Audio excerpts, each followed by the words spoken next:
Hello everyone, मेरा नाम है सुप्रिया श्रीवास्तव और आज मैं आपके सामने लेके आई हूँ क्लास 6 का हिस्ट्री का चैप्टर नंबर 3, जिसका नाम है इन द अर्लियर सिटीज़। तो फिलहाल हम शहर में रहते हैं, गांव में रहते हैं, तो अभी के बारे में तो हम जानते हैं, लेकिन क्या पहले भी सिटीज़ हुआ करते थे? और अगर हुआ करते थे तो कितने सालों पहले हुआ करते थे?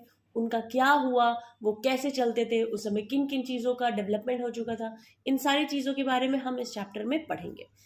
तो इसकी शुरुआत कैसे हुई, कैसे हमें पता चला कि पहले भी शहर हुआ करते थे और कितना पहले हुआ करते थे, वो तो बाद में आर्कियोलॉजिस्ट ने फाइंड आउट किया चीज़ें, लेकिन हमें पता कैसे चला? तो हुआ ये कि एक बार पाकिस्तान में जब लाहौर से मुल्तान तक का रेलवे ट्रैक बन रहा था, तो उस समय क्या हुआ कि रेलवे ट्रैक बनने के दौरान जो वहाँ पे बना रहे थे ट्रैक, उन्हें एक पुरानी बिल्डिंग मिली, पुराने कुछ बिल्डिंग्स मिले जिसमें बहुत सारे पुराने ईंट मतलब मिले उन्हें, जो कि बहुत ही मजबूत थे और इतने मजबूत थे कि उनको उन्होंने यूज़ करके ट्रैक बना लिया। मतलब जो ट्रैक बनाया उसमें उसका इस्तेमाल कर लिया, बिना ये जाने हुए कि ये कब के हैं, कैसे हैं, क्यों हैं। तो इन सारी चीज़ों के बारे में उन्होंने कुछ भी फाइंड आउट नहीं किया, उन्होंने बना दिया। कई साल बाद जब आर्कियोलॉजिस्ट जब वहाँ पे खोजते हुए पहुंचे, तब उन्हें पता चला, अरे ये तो पुराने शहर हुआ करते थे उस टाइम पे। और वो शहर जो है वो हड़प्पा नाम के गांव के बगल में हमें मिला। तो जब हड़प्पा नाम के गांव के बगल मिला, तो उस जगह का नाम, उस साइट का नाम रख दिया गया हड़प्पा। और उस कल्चर को, कि कुछ साल पहले अगर ऐसा हुआ करता था, तो उस कल्चर का नाम उन्होंने दे दिया हड़प्पन सिविलाइजेशन। तो जब हड़प्पन सिविलाइजेशन दे दिया, तो उनकी कुछ चीज़ें हमें कॉमन मिली, जो कि और भी जगहों पे बहुत सारी चीज़ें कॉमन मिली, वैसे ही शहर मिले, वैसी ही चीज़ें मिली जो हड़प्पा साइट पे हमें मिला था। तो उसके बारे में हम आगे पढ़ेंगे। तो सबसे पहले हड़प्पा का जिक्र हुआ है, जो कि बहुत ही मतलब जो भी हिस्ट्री अगर पढ़ता है जानता है, तो हड़प्पा नाम से बहुत ही अच्छे से फेमिलियर है। तो ये साइट कहाँ है? सबसे पहली बात तो ये आर्कियोलॉजिकल साइट हो गया आफ्टर, जब ये सारे ब्रिक्स, ये सारे ओल्ड बिल्डिंग्स, फिर जब खुदाई हुई, जब चीज़ें मिली, तो बहुत सारी चीज़ों का वहाँ पे अवशेष मिला मतलब एविडेंस मिला। तो ये जो आर्कियोलॉजिकल साइट है वो है पंजाब में स्थित है, जो कि पाकिस्तान के पंजाब में स्थित है। फिर the site name from a modern village located near Ravi river, tributary of Indus. Indus river के बारे में चैप्टर 1 में हमने पढ़ा है। तो इंडस रिवर के बहुत सारे ट्रिब्यूटरीज हैं, बहुत सारे, जैसे मैंने चैप्टर 1 में एक्सप्लेन किया है कि अगर एक कोई रिवर होता है तो उससे छोटी छोटी कई सारी दूसरी रिवर्स बन जाती हैं। तो उन्हीं इंडस में से कई सारे जो ट्रिब्यूटरीज, कई सारे जो दूसरी नदियां जो उसमें से निकली, उनमें से एक नदी है रवि रिवर, जो उसके किनारे ये साइट जो है हमें मिला। फिर बात आती है, तो जो करंट विलेज है वहां पे, जिसका नाम हड़प्पा है, वो लगभग 1 किलोमीटर के डिस्टेंस पे है इस पुराने हड़प्पन साइट से। इसी गांव के नाम पे वहाँ का जो गांव है, अब पहले क्या कहा जाता था उस जगह को वो हमें नहीं पता, लेकिन हमने उसे अपनी तरफ से नाम दिया हड़प्पा और इस कल्चर का नाम दिया हड़प्पन सिविलाइजेशन। और ये अब कहाँ पड़ता है? पंजाब में तो है, जो कि पाकिस्तान में है, लेकिन वो कौन से डिस्ट्रिक्ट में पड़ता है? साहिवाल डिस्ट्रिक्ट में पड़ता है, जो कि पाकिस्तान पंजाब में है। और जब सारी चीज़ें खुदाई हुई, जब सारी चीज़ें हमें मिली, जब एविडेंसेस हमने मिलाए, देखे, तो पता चला कि ये लगभग 4700 ईयर्स पहले की बातें हैं। 4700 ईयर्स पहले ये शहर बसा करता था। अब इसको हम किसके अंडर में पढ़ते हैं? इसको हम, एक तो हड़प्पन सिविलाइजेशन जो मैंने आपको बताया, दूसरा इसे हम कहते हैं इंडस वैली सिविलाइजेशन। क्यों इंडस वैली सिविलाइजेशन कहते हैं? क्योंकि ये जो जगह है वो इंडस वैली से निकली हुई जो रिवर है उसके किनारे में बसा हुआ है। और इसी इंडस वैली के किनारे, ये तो एक रवि रिवर के किनारे जो साइट मिला वो हड़प्पन मतलब वो हड़प्पा हुआ। और भी बहुत सारे ऐसे शहर के एविडेंसेस हमें मिले हैं जो कि इंडस नदी के किनारे मिले हैं। इसीलिए क्योंकि सबसे पहले हड़प्पा खोजा गया, इसका नाम हड़प्पन सिविलाइजेशन रख दिया गया। लेकिन जब ऐसे ही जगह है और भी ऐसे ही साइट्स और भी मिले इंडस नदी के किनारे, तो सबको कंबाइंडली हमने कह दिया कि इंडस वैली सिविलाइजेशन, क्योंकि इनमें काफी ज्यादा समानता थी। अब बात करते हैं द एंशंट सिटी और of Harappa was heavily damage under British rule.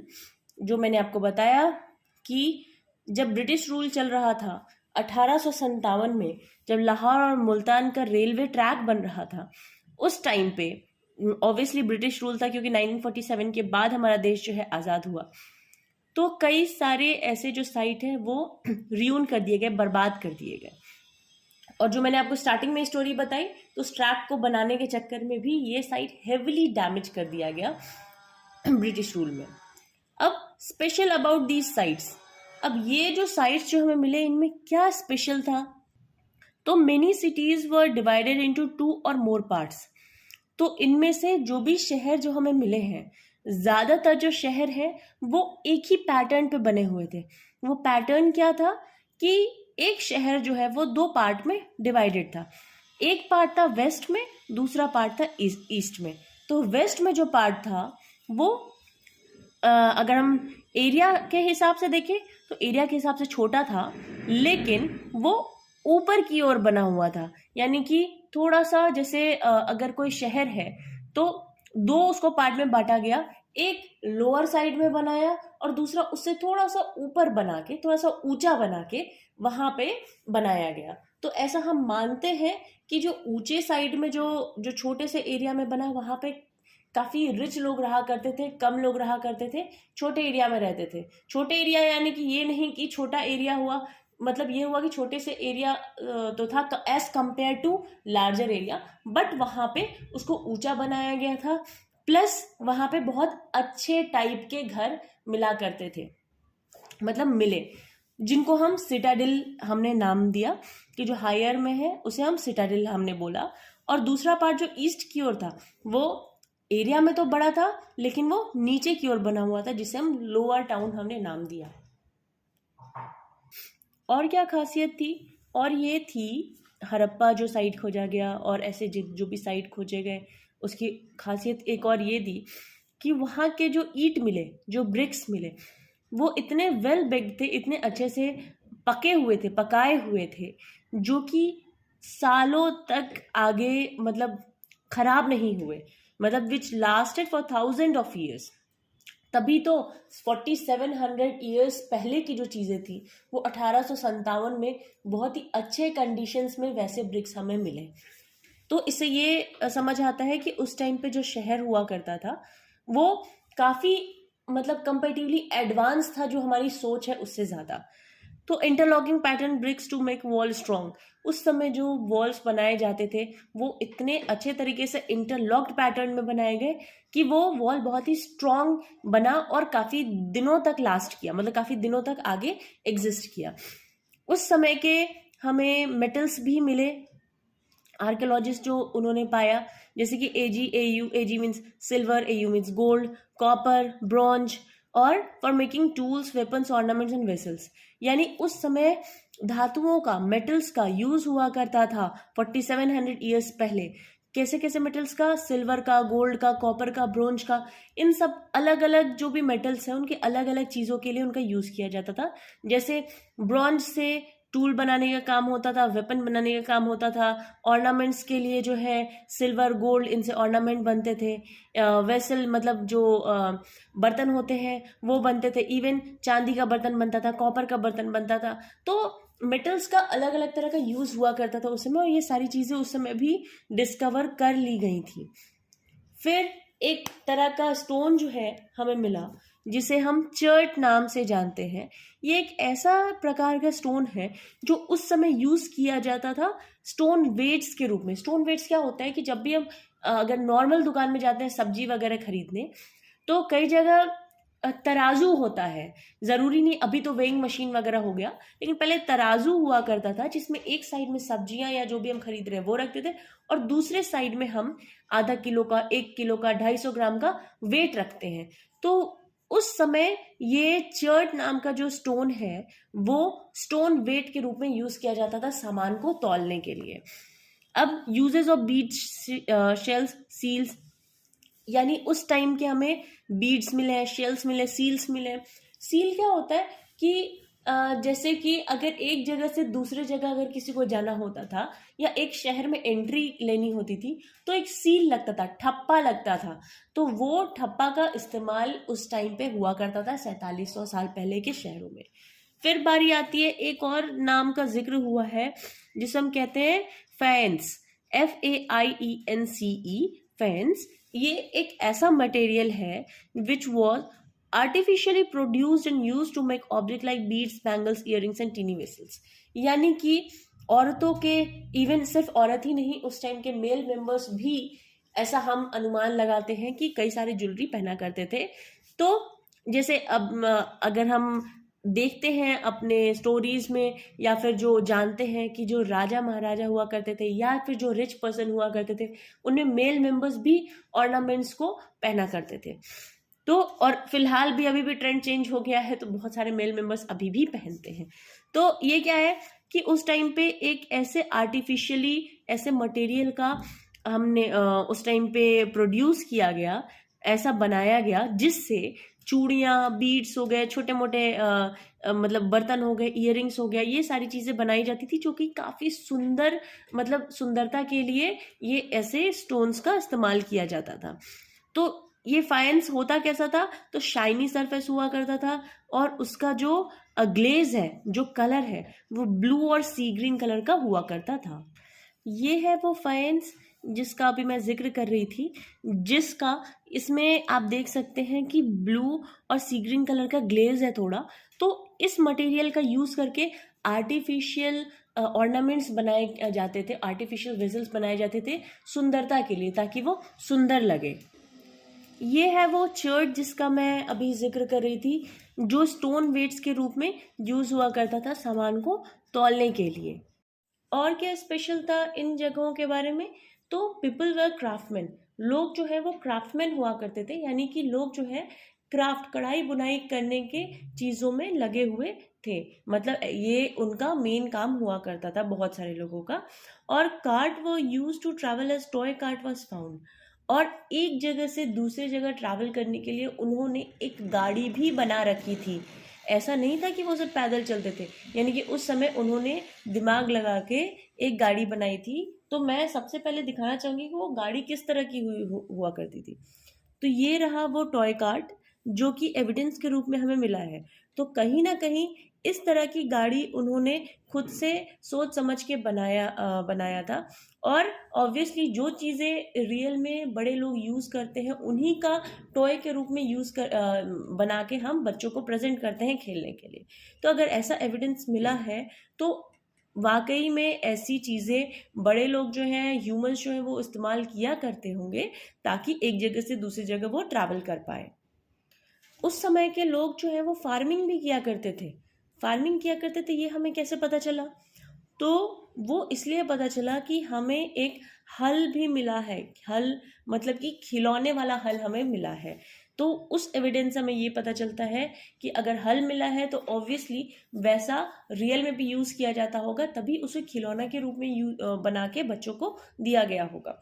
तो लोग फार्मिंग करते थे, सिटी लाइफ हुआ करती थी, विलेज लाइफ हुआ करती थी ऑब्वियसली, क्योंकि फार्मिंग विलेज लाइफ में से रिलेटेड हो जाता है हमारा फार्मिंग, क्योंकि ज़्यादातर वहीं पे ज़मीन होता है, लोग किसान जो है वहाँ पे खेती करते हैं। और सिटी लाइफ भी अवेलेबल थी क्योंकि बहुत सारे ऐसे एविडेंस मिले हैं जहाँ पे प्रॉपर ड्रेनेज करके बहुत अच्छे तरीके से वेल मैनेज तरीके से चीज़ों को बनाई गई थी। ऑसम ड्रेनेज सिस्टम तो बहुत ही फेमस है इन सिटीज़ का, क्योंकि इतने प्रॉपरली तरीके से बनाया गया था ताकि एक घर में पानी रुक ही ना सके। तो सबसे पहले वो टॉय मैं आपको दिखाना चाहूँगी जो कि एविडेंस के रूप में हमें मिला है। तो ये एक टॉय प्लॉ है, यानी हल है, जो एविडेंस के रूप में मिला है, जिससे ये पता चलता है कि लोग फार्मिंग किया करते थे उस टाइम पे। और ये है उस प्रॉपर ड्रेनेज सिस्टम का एक झलक, जिसमें आप देख सकते हैं कि घर के और रोड के बीचों बीच, मतलब इस तरीके से नाला का उन्होंने बनाया था, इस तरीके से ड्रेनेज के लिए, पानी बाहर निकलने के लिए बनाया था कि बरसात हो या कुछ भी हो, एक जगह पे पानी रुक ही नहीं सकता था, रोड पे पानी लग ही नहीं सकता था। अभी तक हमारे यहाँ, हमारे इंडिया में कई ऐसी जगहें हैं, इवन अगर हम दिल्ली की भी बात करें तो इतना प्रॉपर ड्रेनेज सिस्टम नहीं है कि पानी ना रुके। है, कई जगहों पे है, लेकिन बहुत सारी जगह अभी भी ऐसे हैं जहाँ पे प्रॉपर ड्रेनेज सिस्टम नहीं है। लेकिन 4700 ईयर्स पहले उन्होंने इस तरीके से दिमाग लगा के बनाया था कि ड्रेनेज सिस्टम बहुत ही प्रॉपर था। आगे बढ़ने से पहले मैं आपको एक मैप का झलक दिखाना चाहूँगी।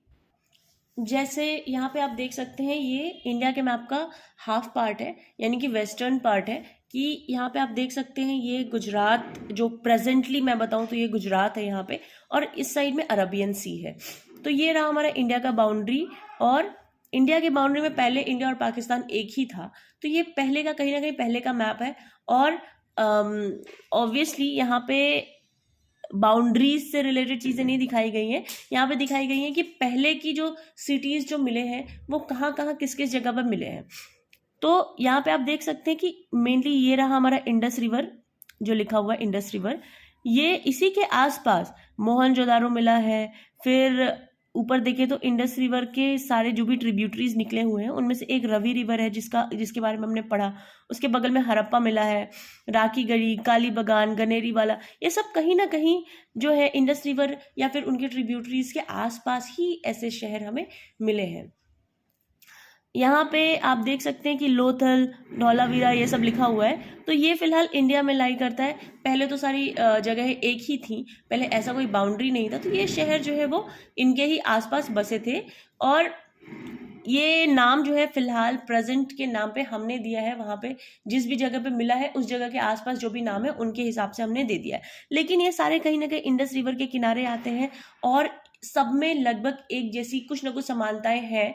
जो मेन बेसिक बेसिक चीज़ है कि कैसा शहर हुआ करता था, तो लगभग सब में काफ़ी सिमिलैरिटी है। इसीलिए सबको हम इंडस रिवर सिविलाइजेशन कहते हैं, इंडस सिविलाइजेशन कहते हैं, और या फिर हड़प्पन सिविलाइजेशन कहते हैं। इसलिए क्योंकि हड़प्पा जो है सबसे पहले हमें मिला था, इसीलिए उसके नाम पे हमने हड़प्पन सिविलाइजेशन रख दिया था। तो ये आपका पिक्चर क्लियर करने के लिए है कि ज़्यादातर ऐसे जो शहर मिले हैं वो हमारा वेस्टर्न साइड में मिले हैं। कुछ पाकिस्तान में, फिलहाल के पाकिस्तान में लाई करते हैं, और कुछ इंडिया में भी लाई करते हैं। तो अभी जो हमने मैप पे देखा, वो कई सारे ऐसे सिटीज़ को देखा जो इंडस रिवर के आसपास या फिर उनके ट्रिब्यूटरी के आसपास जो है सिचुएटेड हुआ करते थे। तो उनमें से कुछ जो कि इंडस वैली सिविलाइजेशन के अंदर में आते हैं, जिनको, जो ऐसे शहर जो मिले जो लगभग एक जैसे ही, जिनका कल्चर हमें नज़र आया, एक जैसा पैटर्न नज़र आया, उनके कुछ के बारे में हम बस बाय नेम जो है वो कहाँ पे फिलहाल लोकेटेड है उनके बारे में थोड़ा सा हम देखेंगे। तो सबसे पहले हड़प्पा के बाद हम देखेंगे मोहनजोदारो। मोहनजोदारो आप और भी नाम सुने होंगे, क्योंकि रिसेंट नहीं, कुछ साल पहले इसकी मूवी आई थी मोहनजोदारो नाम से, जिसमें ऋतिक रोशन ने काम किया था। तो वो बेसिकली हमारे पुराने इंडस वैली सिविलाइजेशन कल्चर से रिलेटेड ही स्टोरी थी। तो अगर कभी ऐसा हो, आपको मन हो थोड़ा सा एंटरटेनमेंट, थोड़ा सा जानने का, तो आप ये मूवी को रेफर भी कर सकते हैं कि कैसे उस समय क्या हुआ करते थे।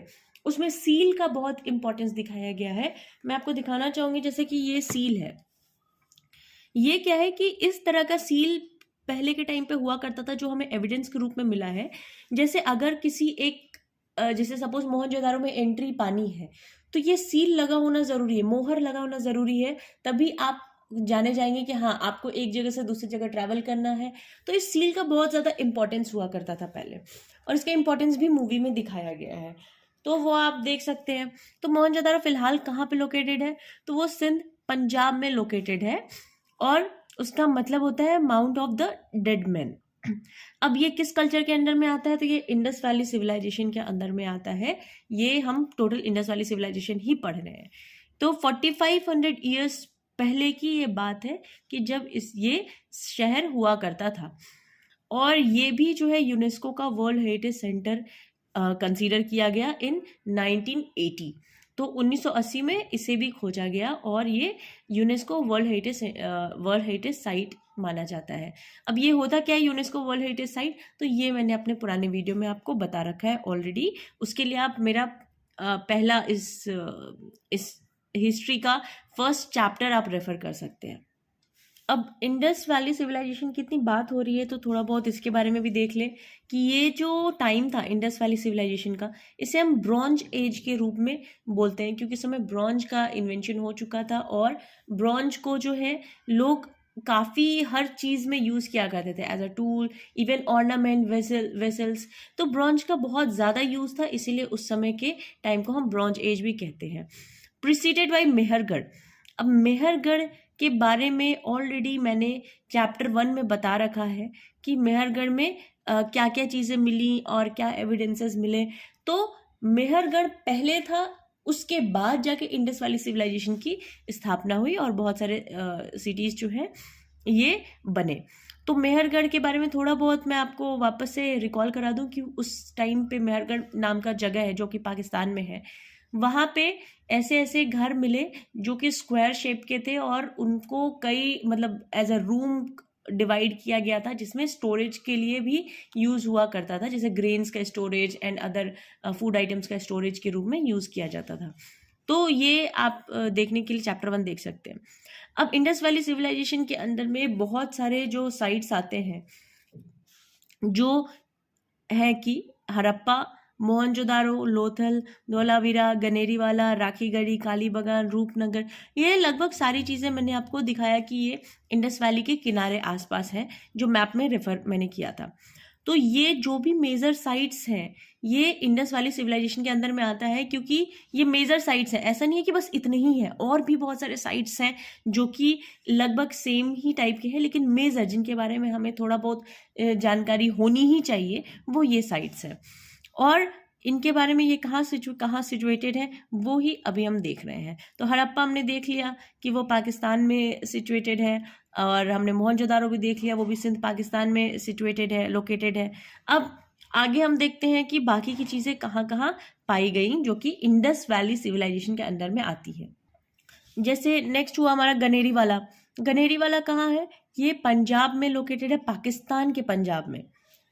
तो बहुत सारे ऐसे लोकेशन है जो कि पाकिस्तान में, फिलहाल के पाकिस्तान में लोकेटेड है। उसका मुख्य कारण ये है क्योंकि इंडस रिवर जो है वो लॉन्गेस्ट रिवर है पाकिस्तान का, वो उसका बहुत बड़ा पार्ट जो है पाकिस्तान से होकर ही जाके आगे अरबियन सी में मिलता है। तो इसीलिए इस रिवर के आसपास जो है ज़्यादातर साइट जो है वो पाकिस्तान में लाई करते हैं। फिर आती है बात राखीगढ़ी का, तो ये आ जाता है हमारे इंडिया में। ये कहाँ लोकेटेड है? हिसार में, हरियाणा में, जो कि इंडिया में है। फिर लोथल है जो कि हमारे गुजरात में लोकेटेड है, और इंडिया के गुजरात में। और ये किस डिस्ट्रिक्ट के अंदर में आता है? ये आता है सरगवाला डिस्ट्रिक्ट के अंदर, जो कि अहमदाबाद सिटी में है। ये भी इंडस वैली सिविलाइजेशन के अंडर में आता है ऑब्वियसली।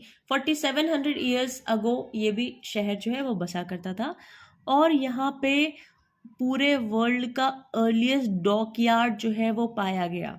अब ये डॉकयार्ड कैसा था वो मैं आपको दिखाना चाहूँगी। तो ये है वो डॉकयार्ड जो कि लोथल में पाया गया है, और इसके बारे में ऐसा कहा जाता है, ऐसा मानते हैं कि this huge tank may have been a dockyard where boats and ships came in from the sea and through the river channel। तो रिवर के चैनल से, या मतलब रिवर में जो बोट्स चलते थे या फिर जो समुद्र में जो शिप्स चलते थे वो सारे लगभग यहाँ पे आया करते थे। तो goods were probably loaded and unloaded here. तो जो सामान, गुड्स मतलब सामान जो है यहाँ पे लोड किया जाता था, या बाहर से कोई सामान आया तो उसको यहाँ पे उतारा जाता था। तो इसका मतलब ये हुआ कि यहाँ से दूसरे जगह पे आने जाने का ये बेसिकली माध्यम हुआ करता था, और ये बहुत ही अच्छा ट्रेडिंग रूट था। साबरमती रिवर जो है, जो गुजरात में लोकेटेड है, वहाँ का ये बहुत ही अच्छा ट्रेडिंग रूट था। ट्रेडिंग यानी एक जगह से सामान प्रिपेयर करके दूसरे जगह पे उसको सप्लाई करना, या बाहर से जो सामान है जो हमारे यहाँ जिसकी कमी है तो हम वहाँ से मंगाते थे, तो उस चीज़ का ये बहुत ही अच्छा रूट हुआ करता था। नेक्स्ट आता है धोलावीरा। ये कहाँ लोकेटेड है? ये भी गुजरात में लोकेटेड है, और खादिरबेट जगह है कच्छ डिस्ट्रिक्ट में, वहाँ पे ये धोलावीरा साइट जो हमें मिला है। और ये भी ऑब्वियसली इंडस वैली सिविलाइजेशन के अंडर में आता है। और location on the tropic of cancer, this is very important कि जब हम ज्योग्राफी के आगे के चैप्टर में जब हम पढ़ेंगे कि ट्रॉपिक ऑफ कैंसर क्या होता है, तो अर्थ में जो एक लाइन जो होता है, जो ट्रॉपिक ऑफ कैंसर जिसको हम कहते हैं, ये एग्जैक्टली ये साइट जो है उसी ट्रॉपिक ऑफ कैंसर पे लोकेटेड है। इसके लिए आगे ज्योग्राफी के चैप्टर हम रेफर करेंगे कि ट्रॉपिक ऑफ कैंसर क्या होता है, लेकिन फिलहाल ये जानना जरूरी है कि धौलावीरा नाम का जो साइट है जो हमें मिला है वो गुजरात में मिला है, कच्छ डिस्ट्रिक्ट में मिला है, और ये साइट ट्रॉपिक ऑफ कैंसर पे लाई करता है। फिर बात आती है कालीबंगान की। तो कालीबंगान जो है वो राजस्थान इंडिया में लोकेटेड है, हनुमानगढ़ में। और रूपनगर भी है जो इंडस वैली सिविलाइजेशन के अंडर में आता है, ये पंजाब, इंडिया के पंजाब में ये लोकेटेड है, डिस्ट्रिक्ट रूपनगर। तो ये सारे बेसिकली साइट्स जो है जो हमें मिले हैं, ये मेजर साइट्स हैं इंडस वैली सिविलाइजेशन के या फिर हड़प्पन सिविलाइजेशन के। अब हड़प्पन सिविलाइजेशन जो है उसको दो कैटेगरी में बांटा गया है, एक है अर्ली हड़प्पन और दूसरा है लेट हड़प्पन या फिर मैच्योर हड़प्पन। अब अर्ली हड़प्पन क्या है कि 3300 से 2600 BC। तो 3300 का मतलब क्या हो गया कि लगभग 5300 साल पहले से लेकर 4600 साल पहले तक के बीच का जो पीरियड था उसे हम अर्ली हड़प्पन कहते हैं। यानी उस टाइम पे भी शहर बसा करते थे, लेकिन उतना ज़्यादा सिविलाइज्ड नहीं थे, जिनके बारे में हमें बाद में मिला, जैसे कि ड्रेनेज सिस्टम जिनका बहुत अच्छा था और प्रॉपर चैनल से सील वगैरह जो है वो मिला, कि नए नए इन्वेंशंस थे, जैसे कि एक जगह से दूसरी जगह ट्रैवल करने के लिए कार्ट अवेलेबल था या फिर प्लॉ अवेलेबल था। तो ये धीरे धीरे जो है कोई भी शहर जो नए तरीके से बसा, तो शहर जो है हड़प्पन जो कल्चर है, जो हड़प्पन सिविलाइजेशन साइट्स जो हमें मिले हैं, वो ऐसा नहीं है हम तो 4700 ईयर्स पहले की बात कर रहे हैं, लेकिन ये ऐसा नहीं है 4700 ईयर्स, ये उसके भी पहले यानी 5300 ईयर्स पहले भी ये शहर हुआ करते थे, लेकिन उतना ज़्यादा डेवलप नहीं था जितना 4700 ईयर्स पहले डेवलपमेंट के जो एविडेंसेस मिले हैं। तो अर्ली हड़प्पन कब से कब तक होता है? 5300 ईयर्स अगो से 2600 ईयर से 4600 ईयर्स अगो तक, यानी 3300 से 2600 BC तक। और उसके बाद जो है जो मेजर जो डेवलपमेंट हुए, जो और भी ज़्यादा एडवांस सिटी को बनाया गया, तो वो आता है हमारा लेट हड़प्पन में, जिसको मैच्योर हड़प्पन भी बोलते हैं, जो लाई किया 4600 ईयर्स से 3900 ईयर्स पहले तक है, यानी कि 2600 से 1900 BC के बीच में। अब ये क्या है? Earlier culture in same area. अब ये क्या है कि एक ही जगह पे स्थित था, जो भी कल्चर था वो एक ही जगह पे था, एक जगह से दूसरी जगह बहुत ज़्यादा लोग ट्रैवल करके अपने कल्चर का विस्तार नहीं किए थे। और लेट हड़प्पन में क्या हुआ कि कार्ट हुआ और बहुत सारी चीज़ें का और चीज़ें बनी, तो एक जगह से दूसरी जगह लोग ट्रैवल करने लगे, ट्रेडिंग करने लगे, तो ये सारी चीज़ें लेट हड़प्पन के अंडर में आती है। अब हम बात करेंगे the mystery to the end. अब क्या रहस्य था, क्या प्रॉब्लम हुई कि ये सारे शहर जो है वो खत्म हो गए, और ख़त्म होने के बाद फिर से हमें नए सिरे से सारी चीज़ें करनी पड़ी, जो नए सिरे से सारे शहर बसाने पड़े। तो क्या मिस्ट्री था, क्या रहस्य था? तो हमने पढ़ा कि लेट हड़प्पन जो है वो लगभग 3900 ईयर्स पहले तक का जो भी टाइम था वो हम मानते हैं, और उसके बाद अचानक क्या हो गया कि सारे शहर जो है वो गायब हो गए। तो इसके कुछ ऐसे हम कंक्लूजन निकालते हैं, अभी तक एक भी एग्जैक्ट चीज़ नहीं मिली है जिससे हम ये कह सकें कि इसी कारण से ही सारे शहर जो है वो ख़त्म हो गए। लेकिन हाँ, इसका अनुमान जो आर्कियोलॉजिस्ट हैं, जो हिस्टोरियन है, इसका सिर्फ अनुमान लगाते हैं कि शायद ऐसा हुआ होगा। तो बहुत सारे लोगों ने बहुत सारी बातें कही, उनमें से कुछ बातें ये हैं, people stop living in many of the cities. लोग जो है बाद में ऐसा क्या हुआ कि लोग जो है इन शहरों में रहना उन्होंने बंद कर दिया, और जो राइटिंग था, जो सील्स था, जिसका बहुत ही ज़्यादा इम्पोर्टेंस था, वेट्स जिसको तौलने के लिए यूज़ किया जाता था, वो अब बहुत ज़्यादा यूज़ में नहीं आए। तो ऐसा क्या हुआ कि इन सारी चीज़ें जो है वो बंद हो गई। Import became rare. अब इम्पोर्ट जो है, इम्पोर्ट मतलब बाहर से जो सामान आता है उसे हम इम्पोर्ट कहते हैं, और हमारे यहाँ से जब सामान कहीं बाहर जाता है, दूसरी जगह पे जाता है, उसे एक्सपोर्ट बोलते हैं। तो बाहर से सामान आना भी कम हो गया। अब मोहनजोदारो में जो साइट है, जो पाकिस्तान में, वहाँ पे कुछ चीज़ें ऐसी मिली कि garbage piled up on the streets. तो जो शहर इतने अच्छे हुआ करते थे कि ड्रेनेज सिस्टम इतना अच्छा था, जहाँ पानी तक नहीं रुकता था, वहाँ पे अब गार्बेज लगने लगे, कूड़ा लगने लगा, वो रोड के साइड में रहने लगा। जो शहर इतना साफ सुथरा हुआ करता था, जो इतने प्रॉपरली चैनल्ड वे में चलता था, वहाँ पे कूड़ा रोड पे लगने लगा। ऐसा क्या हुआ?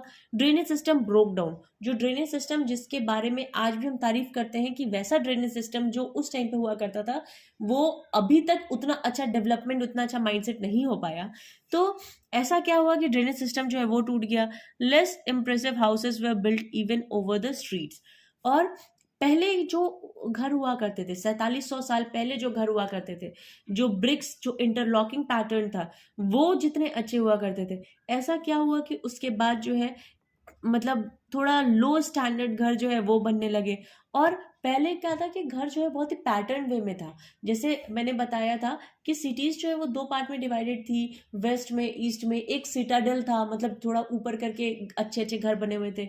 दूसरे एरिया में लोअर टाउन था, जहाँ पे घर जो है बने हुए थे, लेकिन बहुत ही प्रॉपर तरीके से बने हुए थे, बहुत ही वेल अरेंज थे। लेकिन बाद में क्या हुआ कि कम स्टैंडर्ड के घर बने, जो रोड पे कहीं पे भी कैसे भी बना दिए गए, कोई without any thought, without any चीज़ें जो है ये सारी चीज़ें हुई। तो इसकी पॉसिबिलिटी ये लगाई जाती है कि रूलर्स लॉस्ट कंट्रोल। यानी जो लोग वहाँ पे रूल करते थे, जो राजा वहाँ पे रूल करते थे, वो उन्होंने अपना कंट्रोल खो दिया उन शहर से। यानी किसी और ने कब्जा कर लिया, बाहर से आए हुए किसी और ने उनको हटा दिया वहां से, उनको मार दिया होगा शायद।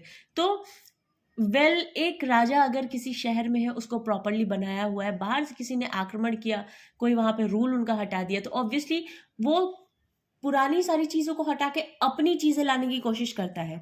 तो ये एक बहुत बड़ा मतलब कारण हो सकता है, पॉसिबिलिटी हो सकती है कि इस कारण से भी जो वेल मैनेज्ड तरीके से शहर चलता था उसका एंड हो गया।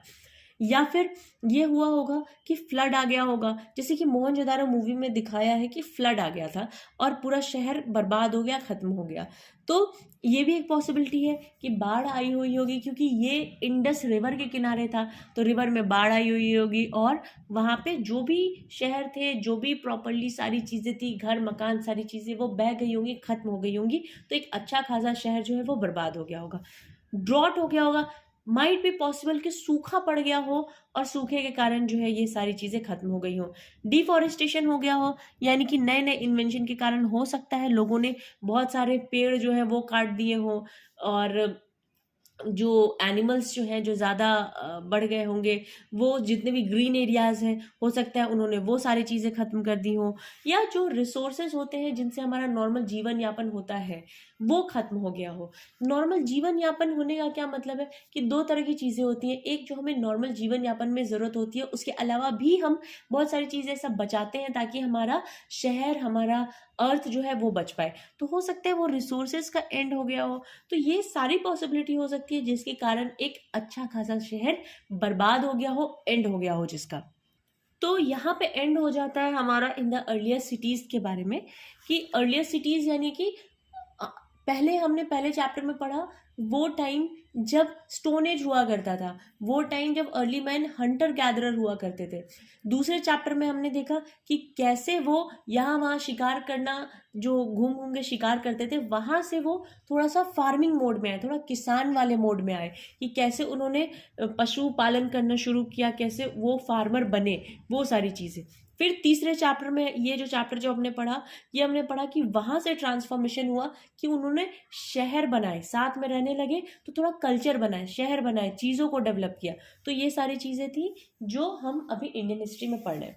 इसके साथ साथ हर चैप्टर के एंड में एक छोटा सा आउट ऑफ इंडिया की चीज़ें भी हम पढ़ते हैं। उसमें आज इस चैप्टर में जो है हम पढ़ेंगे कि इजिप्ट पिरामिड। इजिप्ट का पिरामिड बहुत ज़्यादा फेमस है, ये हम सब जानते हैं। और ये है वो इजिप्ट का पिरामिड जिसका फोटो अभी आपके सामने आ रहा है, जिसके बारे में हमें अभी थोड़ा बहुत पढ़ना है। तो सबसे पहले हम शुरू करते हैं कि most of Egypt is a dry desert except for lands along the river Nile.